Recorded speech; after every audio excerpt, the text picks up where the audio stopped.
Jy is ingeskakel by die oggendoordenkings van Uit die Woord Digitaal. Hartlik welkom, liewe vriende vanoggend, by hierdie pragtige geleentheid wat ons uit genade uit die hand van die Here ontvang. Mag hierdie boodskap vandag vir jou toerus en seën en krag gee ook vir die dag wat voorlê. Dankie dat jy vanmôre by ons inskakel. Ek is Dominee Adriaan Swart. Ons is besig met ons reeks uit die brief van 1 Johannes en vanmôre gaan ons lees 1 Johannes 2, vers 15 tot 17. Moenie die wêreld lief hê, of die dinge wat in die wêreld is nie.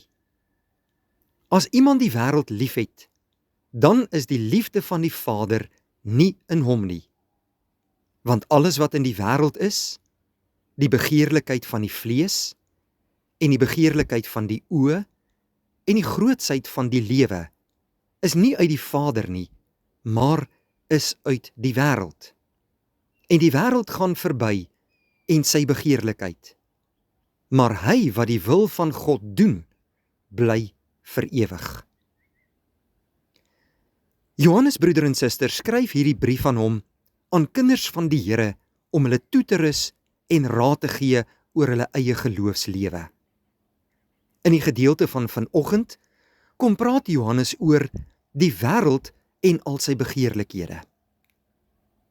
As mense die wêreld liefhet en die dinge van die wêreld liefhet, dan is hulle besig om wêreldse dinge te doen wat nie in lyn met God se wil vir jou lewe is nie. Want alles wat in die wêreld is, skryf Johannes, die begeerlikheid van die vlees, die begeerlikheid van die oë en die grootsheid van die lewe, dit kom nie van ons hemelse Vader nie.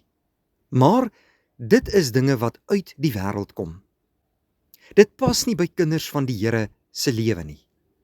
En buitendien skryf Johannes, die wêreld met alles daarin, sy grootsheid, sy begeerlikhede en alles wat mense najag, dit gaan verby.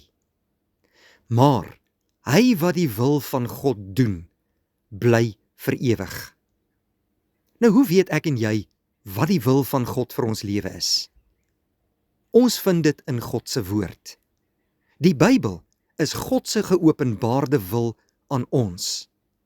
En as ek en jy ons lewe in lyn met God se wil bring, dan moet ons die Bybel lees en dit bestudeer. As ons dit ook gaan doen, skryf Johannes, sal ons vir ewig bly bestaan. Want dan ontvang ons die ewige lewe as beloning en as ewige prys vir ons wat in hom bly glo het en ons lewe in lyn met sy wil gebring het. Broeder en suster, hierdie dag lê voor ons, moenie dat jou lewe beheers word deur begeerlikhede en die grootsheid van die wêreld en die lewe nie. Maar kom ons gaan doen die wil van God in ons lewe. En ons lewe as gehoorsame kinders van God, ons Vader. Kom ons bid saam. Dierbare Here, in hierdie nuwe dag buig ons met diepe dankbaarheid voor U neer, om U te aanbid as die enigste ware God. Ons loof U en ons prys U naam, want U is goed. Aan U liefde is daar geen einde nie. Baie dankie vir die Bybel wat U aan ons gegee het, om U wil aan ons bekend te maak. Laat ons dit, wat ons vanmôre in U woord geleer het, toepas in ons lewe, en gehoorsaam sal gaan doen dit wat U van ons vra. Wil U uit genade ons skoon was in die bloed van Jesus, werk in ons harte deur die Heilige Gees, en lei vandag vir ons, waar ons ook al mag bevind. Ons vra dit alles, Here, nie omdat ons dit verdien nie, maar alleen uit genade, in Jesus Christus se naam. Amen. Dankie vriende, 'n mooi dag vir u.